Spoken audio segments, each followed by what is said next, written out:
ஒரு கோரிக்கை வந்து இமானுவேல் சேகரன் அவர்களுக்கு சிலை வைக்கணும் அப்படிங்கிறது ஒன்று.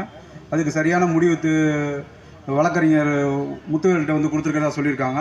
அதுக்கு ஒரு நல்ல முடிவு கிடைக்கும். கூடிய விரைவில் வந்து திருச்சி மாநகரில் வந்து இமானுவேல் சேகரன் சிலை அவர்கள் நிறுவப்படும் என்பதை இந்த நேரத்தில் வந்து உறுதியாக எடுத்துக்கிட்டு, அடுத்தபடியாக பட்டியல் வெளியேற்றம் வந்து இது வந்து இன்னும் எவனும் இலவசமாக நம்ம கொடுக்கல. நமக்கு பட்டியல் வெளியேற்றம் நம்ம முன்னாடி வந்து நம்ம இருந்ததை தான் கேட்குறோம். ஏற்கனவே நான் பிசியாக இருந்திருக்கேன்டா, திருப்பி அதை எனக்கு கொடுறா அப்படின்னு கேட்குறோம். அதை கொடுக்கறது இவங்களுக்கு அவ்வளோ வழி. காரணம் என்னன்னு சொன்னாக்கா, நம்மளோட ஸ்ட்ரென்த்து வந்து கொஞ்சம் அதிகமாக இருக்குது. கொடுத்துட்டோம்னு சொன்னாக்கா அதனால் நம்ம தான் பாதிச்சிடுவோம்னு சொல்லிட்டு அவங்களுக்குள்ளேயே ஒரு பயம் இருந்துகிட்ருக்கு. இப்போ அப்படி பார்த்தோன்னா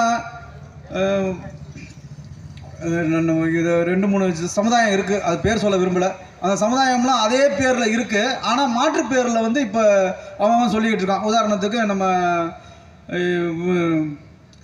சாணார்களை சொல்லலாம். சாணார்கள் பேர் வந்து எடுக்கப்படலை.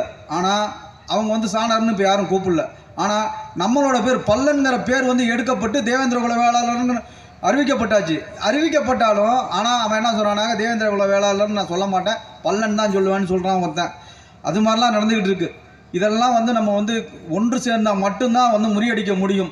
நம்ம பல பிரிவாக இருக்கிறதுனால தான் நம்ம வந்து பல பேர் வந்து நம்மள்கிட்ட மேய்ச்சிக்கிட்டு இருக்காங்க. அதை வந்து நம்ம குறைக்கிறதுக்கு நம்ம ஒன்று சேர்ந்தால் தான் வெற்றி காண முடியும்.